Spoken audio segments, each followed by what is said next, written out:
Welcome to the Best Bell Fantasy Football live stream. I'm Bradley Stalder. Welcome in. Happy to have you. Tonight, I have a special edition of the Best Bell Fantasy Football. There's nothing better than to kick off Best Bell season than some best ball drafting. So tonight, I'll be drafting on drafters.com. And in the $20 Drafters Million NFL Best Ball Championship. Now, given that this is the first live stream and video that I'll be doing for Best Bell Fantasy, I wanted to do a little introduction. My name is Bradley Stalder at FF Stalder on Twitter. You can follow me there. Lots of tweets about best ball, dynasty, fantasy football, lots of others. I like to look at not only an individual player and their stats for that particular moment, but also examine a player in the long term. Okay. And it looks like the draft room is open.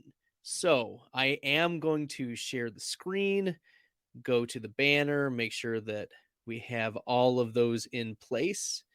And okay, it's an exciting time to get going here. As you can tell, I have the 7th spot in the $20 Drafters Million NFL Best Ball Championship. Now, what makes this tournament different than others is that it's not a end of year typical tournament style. It's weeks 1 through 17, and you just want the best players to accumulate points over the course of those 17 weeks. It is also a full PPR, non-super flex, so single quarterback league, and it'll follow the snake draft. And I'll be doing a few of these over the course of the offseason just so we can see the differences of how I'll be drafting the players' ADP, all of that. So thank you for tuning in, those who are watching and viewing. And if you have any questions or comments on YouTube, please put them in the chat, and I'd love to discuss them with you. In the meantime, the draft is going to get started in about 30 seconds. And if you're really interested, you like what, make sure you check out drafters.com and use the promo code BESTBELL. And that's first time deposit. They give you an extra $10, which is if you put in 10 and they give you 10, that's a great way to get into this $20 Drafters Million NFL Best Ball Championship. Okay, awesome.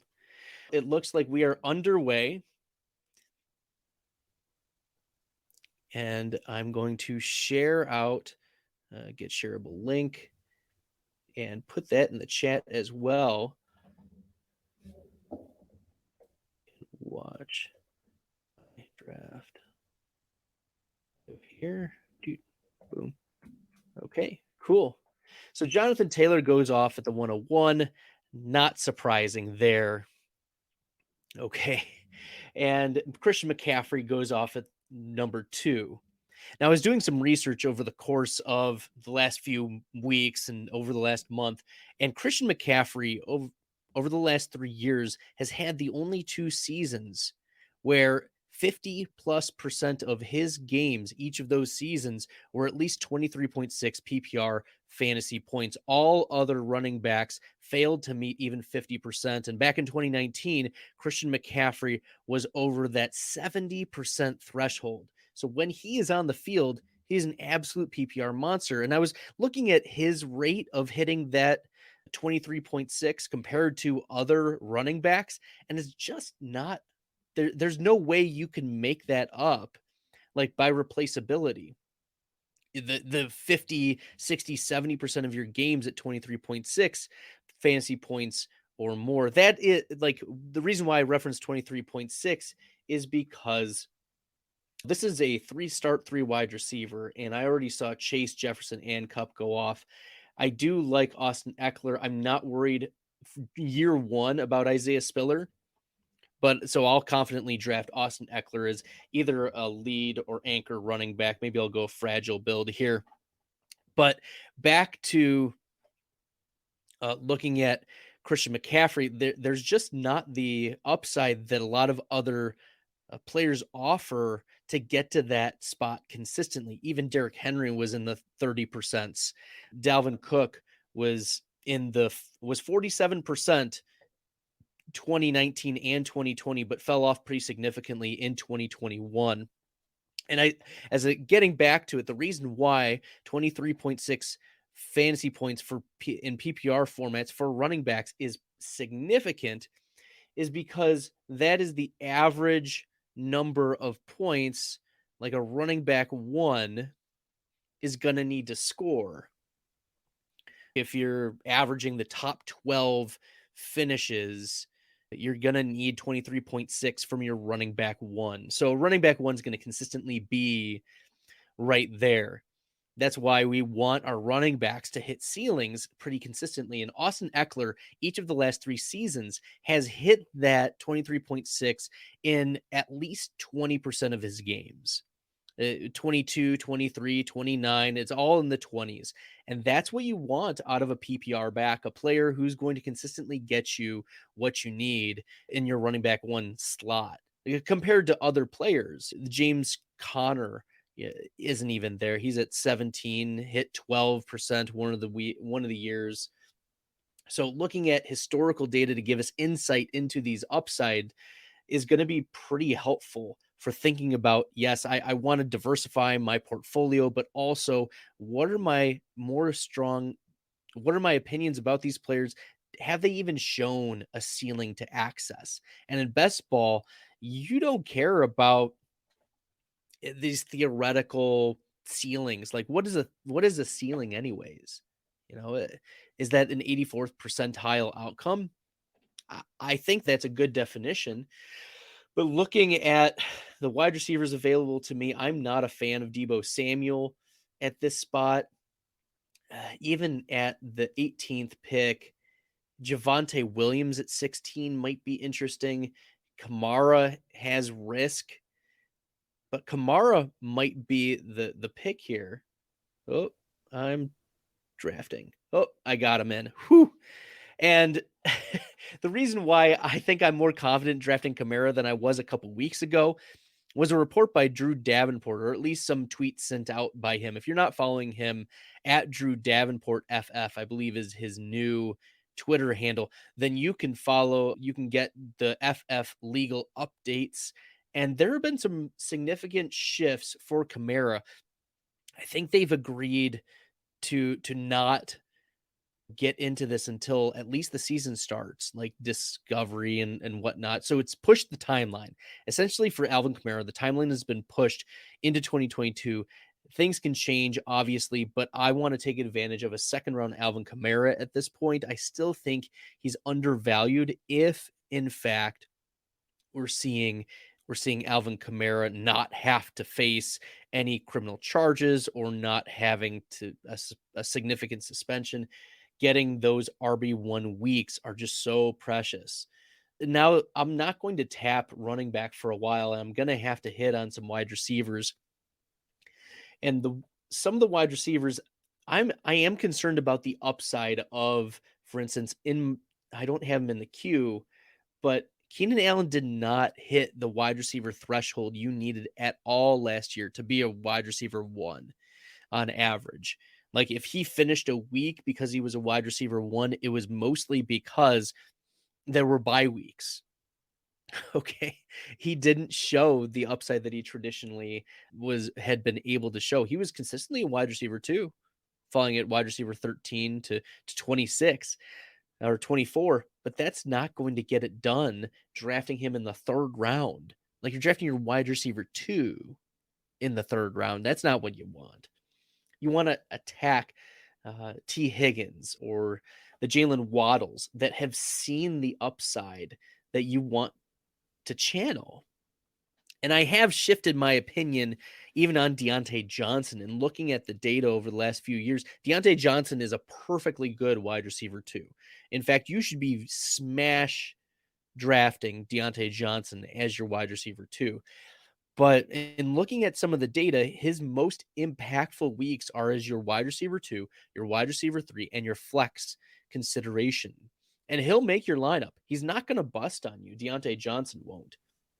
But As I'm looking here, Jalen Waddle is in consideration. Kyle Pitts is in consideration. I know that the Falcons drafted um, Drake London, but I'm not worried about how London will impact Pitts. In fact, I think that's good for Kyle Pitts. So I'm going to take Kyle Pitts at this point. I know I'm going to need some wide receivers, but I'm just going to probably hammer wide receiver the rest of the draft now that I'm all set at running back and tight end, unless I see some quarterbacks drop a little bit. Although there's a lot of good quarterbacks, and looking at over the last few years, Lamar Jackson has been a value. Dak Prescott is a super value. Dak Prescott is he's been a tremendous value in what you've had to pay for him. He's never been your quarterback too, but he's consistently put up 25 fantasy points as his top 73rd percentile weekly finish each of the last 3 years.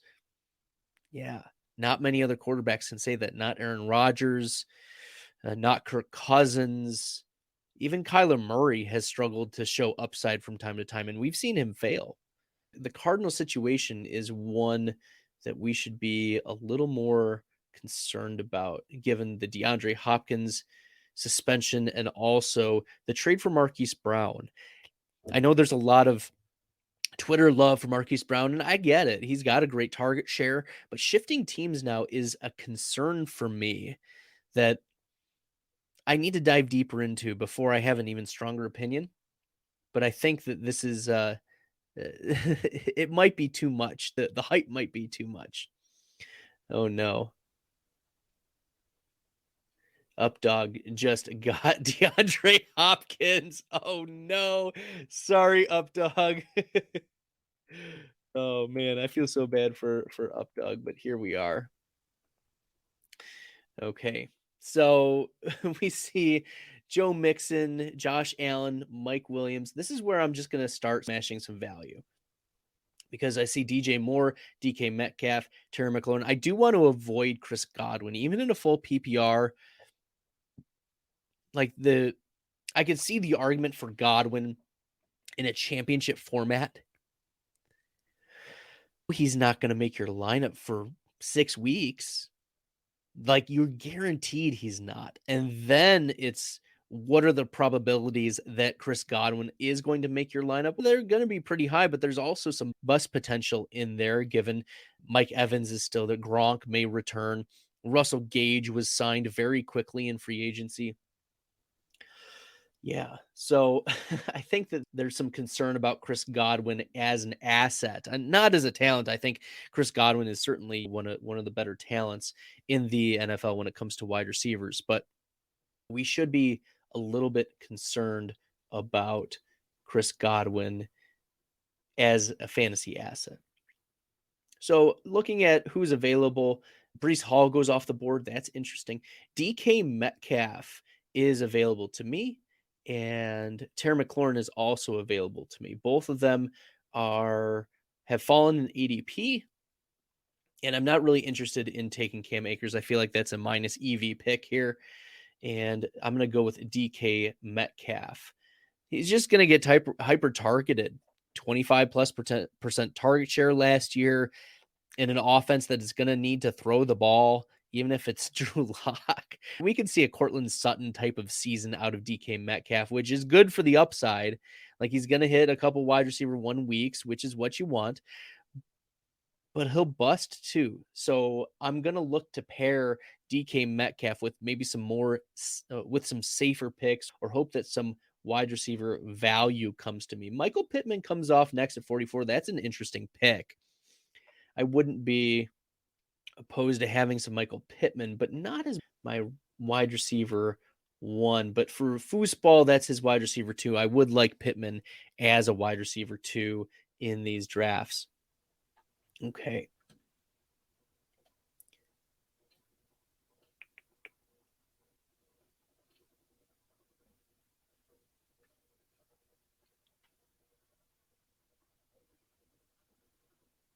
There we go.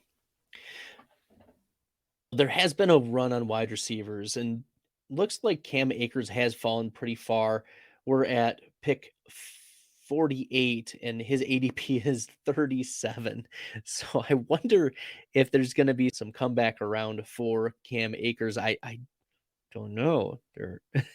If we're just tired of running backs who don't catch the ball too much, that might be the case.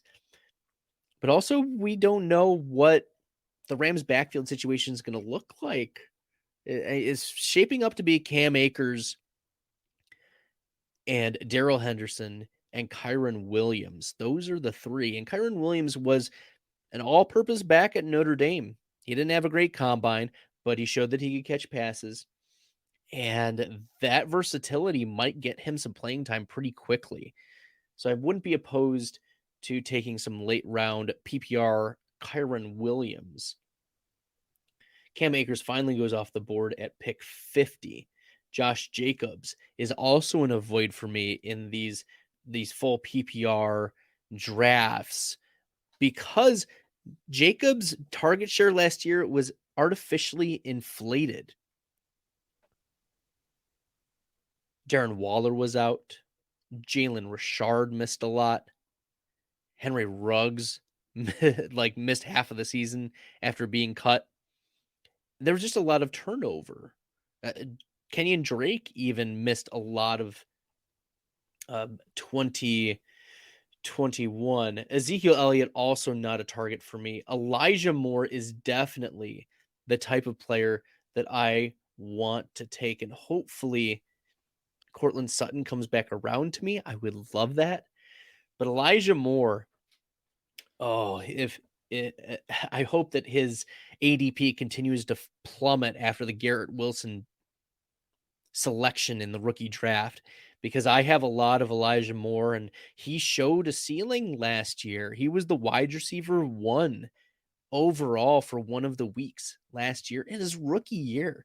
That doesn't happen very often. Jamar Chase did it as well last year. And I think Jalen Waddle got close if he didn't get it already. But Elijah Moore is a player that he's going to play all over the field. They're going to scheme touches for him. Garrett Wilson's going to be a really good player, but I think he'll be a complementary piece. And this also digs into Corey Davis's target share and Braxton Berrios' usage. I was big on Berrios before the start of the year. Now I'm not sure what kind of role he's going to play. So at this point, Josh Jacobs has started to tumble as well. At some point, he becomes a value, and you have to take him because he's going to offer you RB2 weeks, and you know that Eckler or Kamara have tendencies to miss games from time to time. They're older players. But yeah, Josh Jacobs ends his slide at 59. Gabriel Davis at 60 to stack with Josh Allen. And we've got the Diggs, Allen, Davis stack going. Another player I'm willing to take some picks on, Amon-Ra St. Brown. Reason why is because Amon-Ra showed his ceiling last year, and the wide receiver that the Lions selected in the 2022 NFL draft, Jameson Williams, is coming off of an ACL tear, which is exactly the type of injury that's going to play into the Lions' hands. It's good for Amon-Ra St. Brown because Jameson Williams is not going to be getting the targets during the preseason. He's not going to be getting the reps that Amon-Ra is going to be getting. Amon-Ra is going to be receiving a lot of work with the first team. He was already schemed into the offense a lot last year as a rookie when Hawkinson and Swift went down, but this could be a very lethal team. Add Jameson Williams to the mix after 6 or 8 games because he may start the season on the pup. I know there's a lot of positive vibes about Jameson Williams. We don't know. Nobody knows really until the rubber meets the road and they say, well, he's done really well, but we're going to put him on pup. So that's not working. Amon-Ra St. Brown gets drafted. Marquise Brown gets drafted. Brandon Cooks, Darnell Mooney, all wide receivers that I really do. There aren't a lot of players here that I like. We're going to go Devonta Smith as my third wide receiver. Smith, 21% target share as a rookie. I know they added A.J. Brown, but I think that this is still going to be a good team. You think about the targets that Jalen Reagor was getting, you think about the targets that J.J. Arcega-Whiteside was getting. Zach Ertz is gone, so Dallas Goedert's going to be involved. It's going to be the Smith, Brown, Goddard show in Philadelphia. Miles Sanders is also going to be pretty involved. They did re-sign Boston Scott to backup role, but Kenneth Gainwell is going to be useful too in this Philadelphia offense. So Devonta Smith is my wide receiver 3. As I said, I'm going to be hammering wide receiver given the strengths that I have at tight end and at running back. I'm not going to really focus on tight end until maybe really late. Okay, so there's one team, Capital, in their first draft on drafters.com, drafted both Lamar Jackson and Kyler Murray. I think that's suboptimal, given that this is a non-super flex league. You're only going to get one of Murray or Jackson. It's certainly a high ceiling, but you're leaving a lot of equity on the board. Right now, we're in the 6th round, and 2 of your 6 picks are quarterbacks in a full PPR. Like in this league, this type of league, quarterbacks may not be the highest scoring players for your team on the week, which means that you're leaving the opportunity to have an Adam Thielen or Drake London, Michael Carter, Tyler Lockett left. It's not good. I would say that's a suboptimal set of picks. Let's see here. So I like how my build is coming out so far. I've got 2 really good running backs. I've got my tight end in Kyle Pitts. And then I've gone 3 straight wide receivers. I might just ignore the other positions for quite some time. Okay. Yeah, not worrying about running back or tight end for a long time. I want to be able to fill my wide receiver spot. And if there's a quarterback that comes back to me, I think that it's possible. I'm staring at 2 quarterbacks that I would be very comfortable taking in round 7. Yeah, so I would be surprised if Capital takes a quarterback or Foosball takes a quarterback, which means that I'll probably be able to get the quarterback, one of the quarterbacks that I want. Yeah. So once again, my name is Bradley at FF Stalder. You can follow me on Twitter, Bradley Stalder, and I put out different content. I'll be building up my own content page for Best Ball Fantasy Football, and I'm going to go with Tom Brady.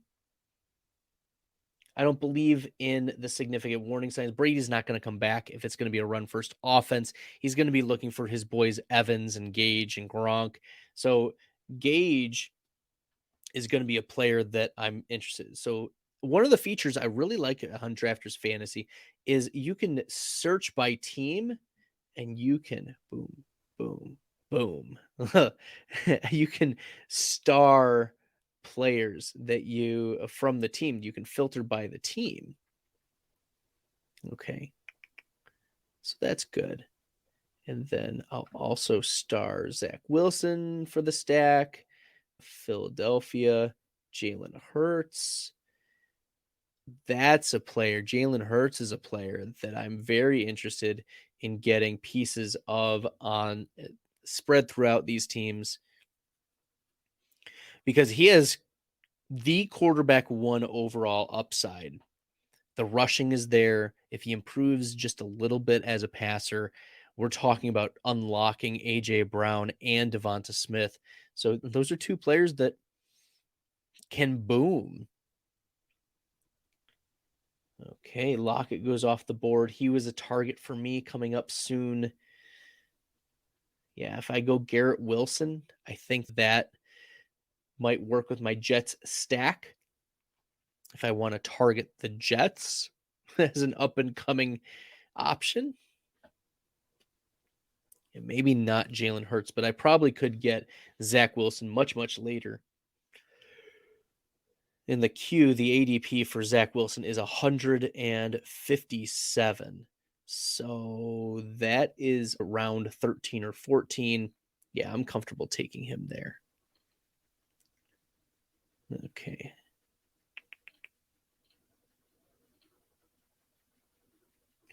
I just want to make sure I get my guys here.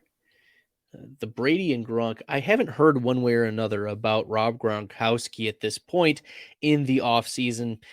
He hasn't, I think he's on a 1-year deal, hasn't said if he's coming back or not. It's unclear, but the upside that Gronk has is immeasurable. Right now, we're getting to the point where you either take value, and I think AJ Dillon is a good running back too at this point. He'll be able to filter into Kamara, and fill in those spots. I just felt like the value was there. I wasn't willing to reach on wide receiver. Russell Gage is someone that I want to get in the next round. Hopefully my stack isn't going to get sniped. But Stafford is there. Penny is there. This is where you want the values to fall to you. You want the running back to just come to you instead of reaching a round or two for Russell Gage. And that was what I was thinking. If Russell Gage comes to me, that would be really good. But it's not going to be in the end of the world. But these stacks are just so important for these high octane offenses. So if you can get pieces of these offenses and they all click at the same time, look out. Yeah, I don't see how like Cordero Patterson can give you the upside. Like Patterson showed out last year, but you have to be concerned. You have to be concerned about consistently putting up running back two numbers. That's not going to be a thing. I do Tyler Boyd here in the 8th round. That was a good pick. But we're starting to get into quarterbacks and running backs, and these fragile running back builds focus on 4 running backs. And that's it. Okay. We're just going to go with wide receiver because hopefully 4 of your wide receivers all hit, and you only need 2 of your running backs to hit. So I think I'm going to go with a fragile running back build. And if some of these running backs like Chase Edmonds or Kareem Hunt stay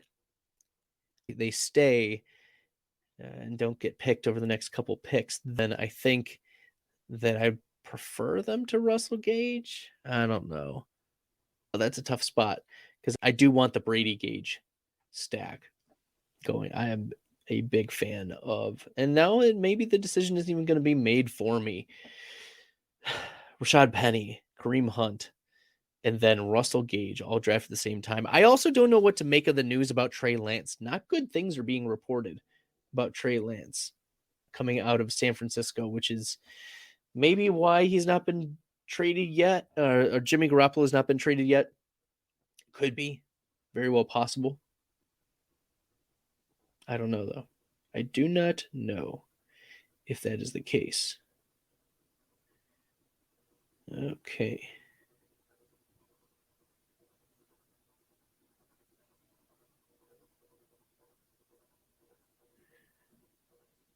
Okay. Looks like we did get a timeout there. Zach Ertz got auto drafted. I'm happy about the Russell Gage stack.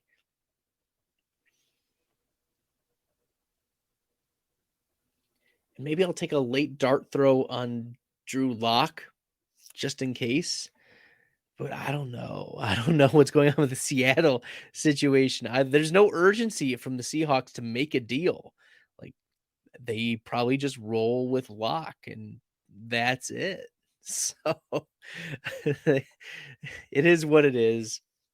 Pete Carroll's probably gone in the middle of the year, the end of the year. Nevertheless, Oh, it'd be so good if Gronk came back around to me, but it probably won't happen. Probably won't happen. And then I would have Pitts and Gronk. And when Rob Gronkowski is on the field, he's almost always a tight end one, if not a high end top 5 tight end. He just gets the targets. He's open. Brady looks for him. Brady wants to get him the bonuses. That's what you want. You want a quarterback intentionally targeting the tight end there. And things are rolling this way. We'll see if Rob Gronkowski, I can complete that Bucks stack here, because he's not going to return anywhere else. There were a couple rumors flying about Gronk and Cincinnati, but Hayden Hurst has put those to bed pretty easily. And Gronk is going to be my pick here. Draft Rob Gronkowski. Okay. I have 4 wide receivers.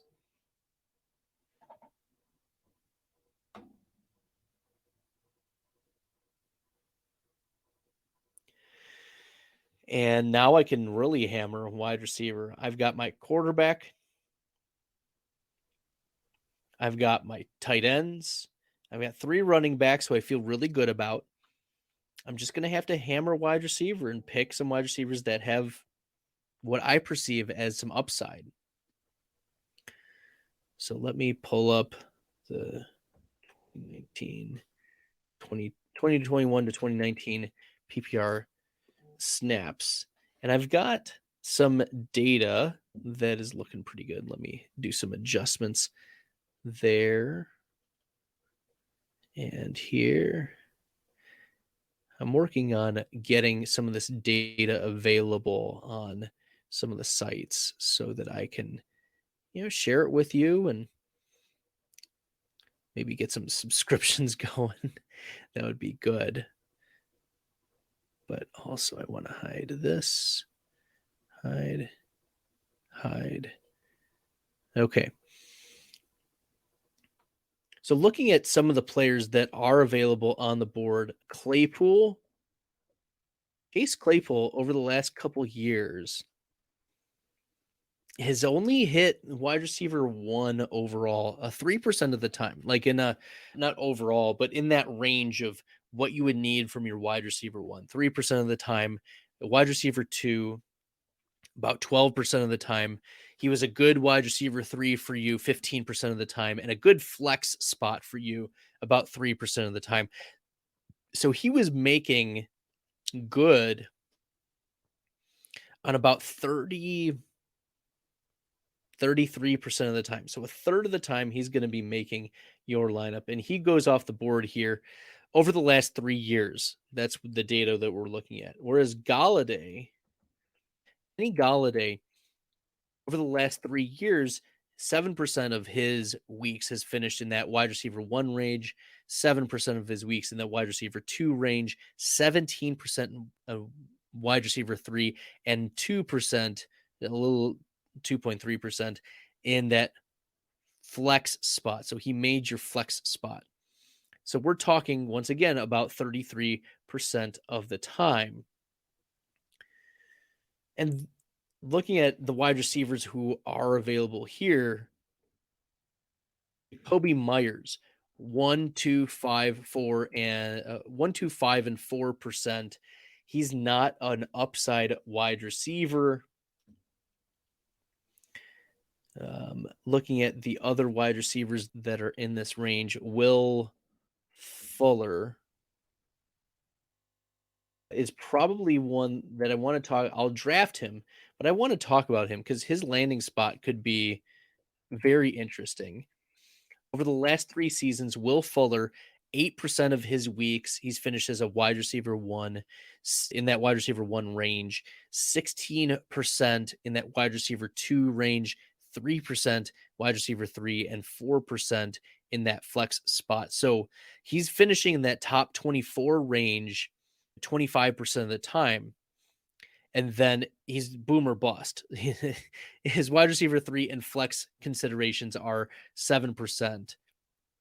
So once again, a 33% chance that he's going to be making your starting lineup. And that's fine for a wide receiver 4, it just means that I'm going to have to fill in the gaps with other players that are also filling that spot. So let's look at other players who are available there. Hardman, 0% wide receiver 1, 5.6, and 3.5. Not an upside play. Contrary to popular opinion, right? You'd think that Hardman being in that role, but no, DJ Chark is a better play here.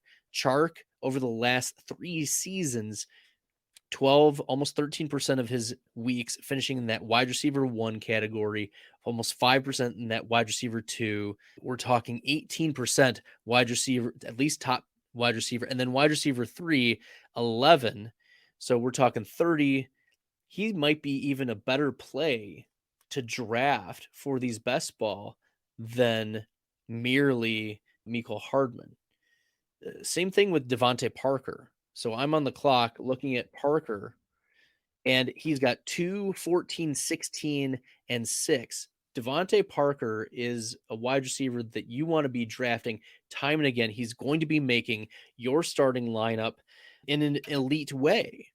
He might only be making as a wide receiver 2 or wide receiver 1 2% of the time, but as your wide receiver 2, 14% of the time, 16 and 6. So that's 22, 36, 38, almost 40% of the time over the last 3 years. Devonte Parker has been making your best ball lineup if he in fact plays. Okay. So of course there's always asterisks with injuries, blah, blah, blah. But if they play, their upside plays. You can't predict injuries. You're not the one who's needing to set the lineup. Go ahead and take these fragile builds because the chance that they hit is going to be higher. Devonte Parker has shown that. He's always commanded a target share. That's why you want to go after him. Same thing with looking at Tim Patrick. Like, Tim Patrick is not an upside play. As much as we like to think, oh, Tim Patrick, he's gotten consistent. Will he be making your starting lineup? Probably not. 4% of the time, wide receiver 2, 4% wide receiver 3, 4% flex play. And he's competing with Albert O and Jerry Jeudy and Cortland Sutton and Javonte Williams out of the backfield and Melvin Gordon. That's just not what you want. Now, call me old school, but like a Corey Davis. Let's look at Corey Davis. 5, 9, 3, and 3. Fine. 14 plus 6. 20% of the time, Corey Davis is going to be making your starting lineup if you had played him over the last 3 years. Still not great. But Jarvis Landry, let's look at Landry. Landry 6, 9, 5, and 4. So 18, 19, 25% of the time. That's an upgrade over Corey Davis. You want to take shots on Jarvis Landry, even if he hasn't landed yet. We know wherever he goes, he's going to be a producer in major and or minor ways. Like in 2021, he may not have been a wide receiver 1, but a wide receiver 2, he was 10% of the time. Like making your lineup as what you needed your wide receiver 2 to be. Wide receiver 3, 6% of the time, and a flex play 2% of the time. So 16%, still a little lower than his last 3 years. I do think injuries have affected him a little bit, but he will be a veteran signing that is one that I'm all in on as well. And the last player that I want to look at in this round, Crowder, not working for me. Jameson Crowder, 7, 13, 10, and 5. So that's 35%. You want to be drafting a lot of Jameson Crowder because he's on the Bills, good offense. He plays out of the slot. We saw what Cole Beasley has done over the last couple of years out of the slot for the Buffalo Bills. Jameson Crowder always commands a 20+% target share. That's just what he's done since his second year, like a 14, 15% target share. But Jameson Crowder in Buffalo, extremely underrated, and he's going to be making your best ball leagues. Last year, he was hampered by injury and still made your best ball tournament, made your starting lineup 20% of the time in games that he started. Okay. And an elite level. Not, oh, he made it there by the skin of his teeth. No, like I have certain thresholds for each of these wide receiver 1, wide receiver 2, etc. So you need to be, if you want to be a flex play for a wide receiver, you need at least, you flex play for any of the positions. You need at least 15.5 PPR fantasy points to be in that flex spot. You need 16.5 for a wide receiver 3. So it's usually hard to get between that wide receiver or that wide receiver 3 and that flex spot. But still, are they going to show up there? Yeah, maybe. Whereas if you're a wide receiver 2, you need to have at least 19.3 PPR fantasy points. And over the last 3 years, Jameson Crowder, 20% of the time in games that he's played, 19.3 fantasy points. That's getting you elite usage out of a player that you're not thinking you're getting is going to hit for you. Okay. So joining a good offense, coming into the season healthy is going to be important for Crowder, but getting him in the 13th round, heck yeah. Okay. Now Zach Wilson is coming up, and this is where I go with the stack to stack with the earlier pick of Elijah Moore. I've got Elijah Moore, and now I can start thinking about what other pieces in this New York Jets offense I can take advantage of that are still available. Braxton Berrios is available, although maybe he's a last round pick. It's possible. CJ Uzomah is a possibility. We saw what he could do as an upside play last year.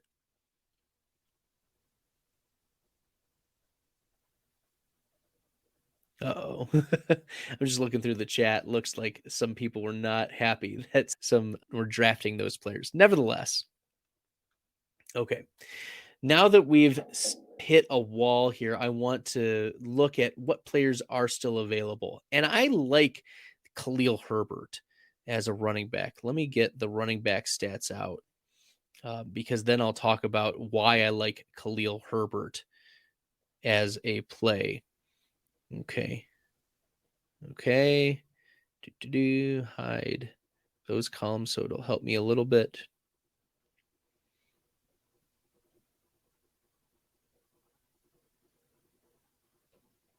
Hide. Okay, so let's look at Herbert.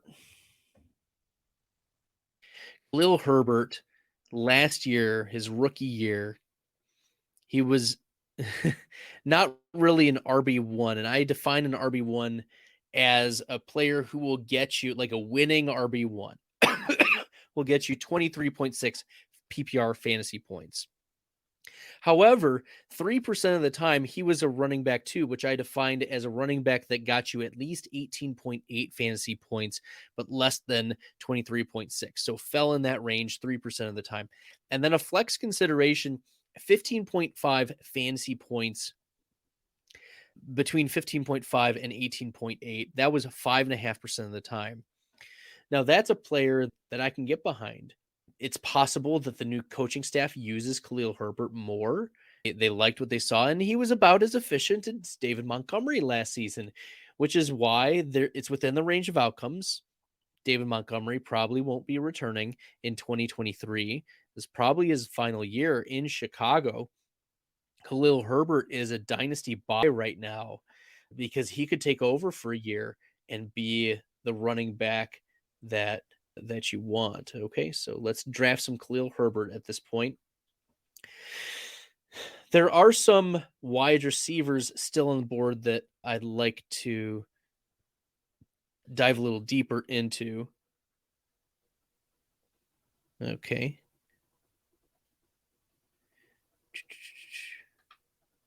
Okay, I'm just trying to get the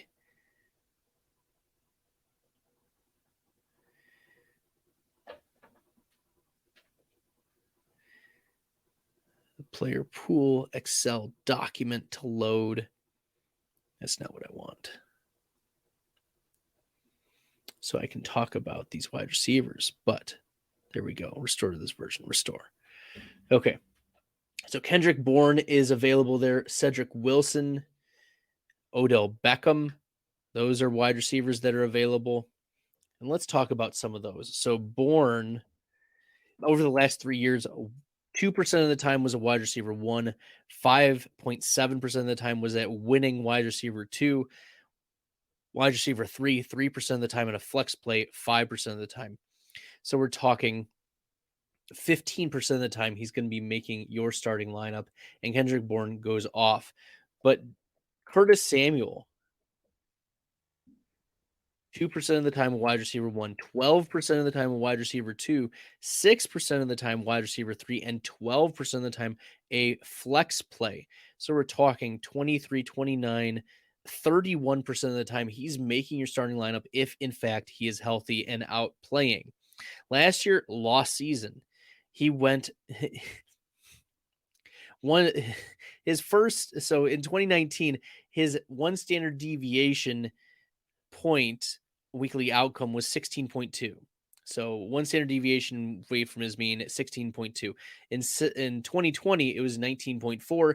Last season, 2.18. It was disastrous for Curtis Samuel. So I think that's a player that is extremely underrated. I don't like a lot of these options that are left for me. Sammy Watkins is gross, a gross option. Isaiah McKenzie, LaVisca Chenault. Anything good on Chenault here? 2526. Nope. It's full PPR. I'm going to go with James White at this point. James White is always been a PPR back that I've admired and wanted to get involved in a lot of my fantasy leagues and in tournaments, because he sneaks up on you. He's a running back that always seems to produce when he's out on the field. But once again, you're getting these injury discounts because James White with the hip injury, and there was news just recently that James White may not be back for the start of training camp, which is fine. He doesn't need training camp. James White is a wily veteran. They signed him to a contract here, and looking over the last 3 years, James White has been 2% of the time a running back 1, 0.8% of the time a running back 2, and 5% of the time a flex play.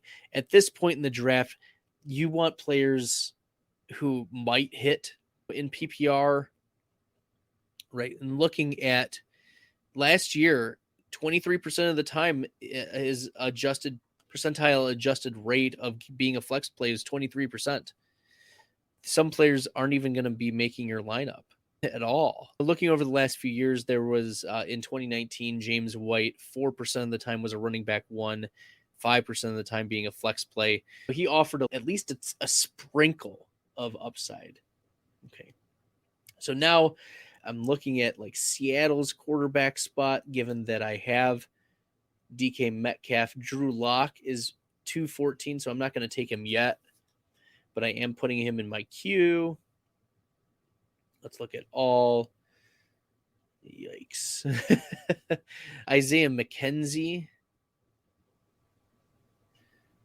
okay, is a wide receiver over the last few years.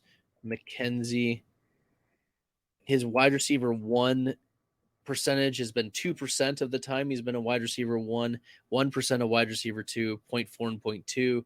So given that I have Jameson Crowder, I may want to go with Isaiah McKenzie here, just so I can like correlate. If Crowder does struggle with injuries, I can get some Isaiah McKenzie in there, and we've seen what kind of upside McKenzie has. Okay. He has had 2 wide receiver top 7 wide receiver weekly finishes over the last couple years when he's gotten a full-time role. So that's interesting to me. Right now I've got 8 wide receivers. I'm at a 2-5-8-2 build and through the 17th round. In these types of drafts, you want to take some shots on players, and I feel like crowding it in with Crowder, getting some of the Tampa Bay offense, stacking with the Jets as well as Tampa Bay, hopefully a future stack with Seattle. Just a lot of correlation. And then the pass catching backs, Eckler and Kamara, is a possibility. We're taking shots here, but I'm happy with how this team is turning out so far. Yeah, I'll probably take Drew Lock later on, just as a correlation or a stackable piece with DK Metcalf.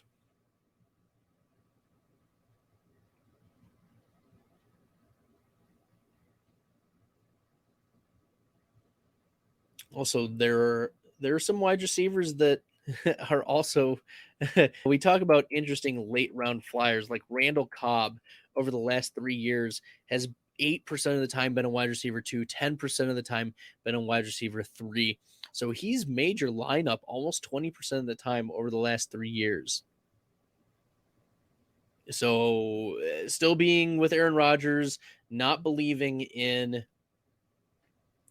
the development of Amari Rodgers. I think Randall Cobb in the 18th round is an interesting wide receiver 2 play.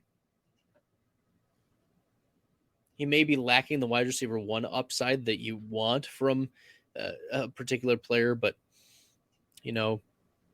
at this point, beggars can't be choosers. You want players who will be hitting. When they hit, they'll make your lineup.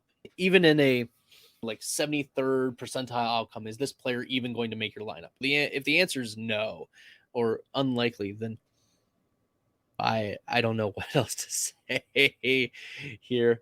We always have to view these players in context, and right now Randall Cobb is still in a position where if he's clicking with Aaron Rodgers, he's shown that I'm sure that he'll be utilized in the Packers offense. I have not heard good things coming from Amari Rodgers' development. Cobb will slot in there. Plus, Christian Watson, the addition of Christian Watson isn't concerning to me, and he's going to fill in the Marquez Valdez-Scantling role. Daubs later on. These are not wide receivers that excite me a lot. So maybe I'm wrong about some of the rookies, but I'm also taking my time. We've seen time and again rookies, late round wide receiver rookies, just don't hit year 1. And with a quarterback who's familiar with Randall Cobb, who advocated for him to stay in Green Bay, he's going to stay there. He's going to be the starting slot wide receiver, whether you like it or not. It's gross, but it is what it is. And speaking of gross, there is a wide receiver who is going to step into a lot of workload, and y'all are going to hate this, but it's AJ Green. And over the last 3 years, he's made your best ball starting lineup 17% of the time. So 1 out of every 6. Right now, I've got 9 wide receivers, and I'm contemplating taking him. And I'm probably going to stick with 2 tight ends because of the tight ends that I picked. I picked Kyle Pitts and Rob Gronkowski. I'm all set there. And then at quarterback, yeah, maybe now is the time to pull the trigger on Drew Lock. The ADP has fallen far enough. It's a stackable piece. I don't see Geno Smith being the player. Maybe Geno Smith is the player. I was talking with Billy a little bit ago about that, and I don't like that Geno Smith has that DUI hanging over his head, but it is what it is. I think I'm talking myself into another wide receiver, either AJ Green or let me look at Hamler. Hamler's not the upside play that you think he is historically. Same with Campbell. Harris Campbell is straight zeros across the board. Auden Tate is straight zeros across the board. Oh, did AJ Green go off the board? No, he did not. I'm going to go AJ Green because hashtag gross, but it is what it is. We're going 10 wide receivers. Somebody's going to hit sometime. 2, 5, 10 to build so far. I've talked myself out of Drew Lock or Geno Smith. We're just going to roll with Zach Wilson and Tom Brady. Just fragile quarterback, fragile tight end, and maybe I'll throw in Kyron Williams as a PPR back, as a last round pick here if he's available, just because of the PPR upside, the catching. Sony Michel also was visiting, but he's not much of a PPR back. Maybe I just take another wide receiver. It can't hurt to take one more. I think this is maybe Deontay Harris might be interesting. He's 8% of the time. How about Traquan? Traquan Smith is 8% of the time. Josh Reynolds is 8% of the time. Look, these are players that like we're getting down and dirty. Cole Beasley, we don't know where he's going to end up, but at least over the last 3 years, he's at 21% of the time he's going to make your starting lineup. And last year, 13% of the time he was going to fit in as your wide receiver too. So if he goes to a good offense as a necessary slot receiver, that might be a pick. Okay. Are there any other wide receivers out there that I'm interested in? Nope. We're just going to go with Cole Beasley here. Okay, cool. So I went super fragile. Quarterback, Tom Brady, Zach Wilson. Running back, Eckler, Kamara, Dillon, Herbert, and James White. Wide receiver, Metcalf, Moore, Devonta Smith, Russell Gage, Will Fuller, Devonte Parker, Jameson Crowder, Isaiah McKenzie, Cobb, Green, Beasley, and then my tight ends, Kyle Pitts, Rob Gronkowski. This is one that I'm proud of. I'm excited about to see what kind of upside these guys can access. I liked that I was tying myself to the Buffalo offense and to the Tampa Bay offense, and that I also got the stacks of Tampa Bay and the New York Jets. I was able to target pass catching backs Eckler and Kamara. Dillon is an underrated pass catcher. He had 34 targets last year, 35 targets last year, and he caught almost all of them. James White is a sneaky running back too. I essentially punted my running back 3. Like it's going to be a rotation of Eckler, Kamara, and Dillon in those 2 running back spots. If David Montgomery gets hurt or if Khalil Herbert plays a larger role, look out. And James White, as I mentioned, PPR back. But all of those other players in the wide receiver spot, oh man, they all have ways in which they can succeed or question marks. And taking so many shots on these types of players, I'm not good at I'm not my weakest spot in the Fantasy Pros accuracy ranking contest was at wide receiver, and it was because these players hit so many different spike weeks at different times, and you think you got the matchups down, and they didn't work out. This was a tough matchup, and they actually hit. And I think that there is access to wide receiver 1 weeks from Fuller and Metcalf and Parker, Elijah Moore as well. But I think that I'm going to hit a lot of wide receiver 2 weeks, and I hope that's at least going to get me high enough over other flex considerations. So without further ado, thank you so much for watching. Once again, my name is Bradley Stalder. You can follow me at FFStalder on Twitter. You can use promo code BESTBELL for a $10 first-time deposit on drafters.com. It was a pleasure drafting with you tonight. Good luck with your drafts, and I'll see you in the best ball streets. Good night, everyone.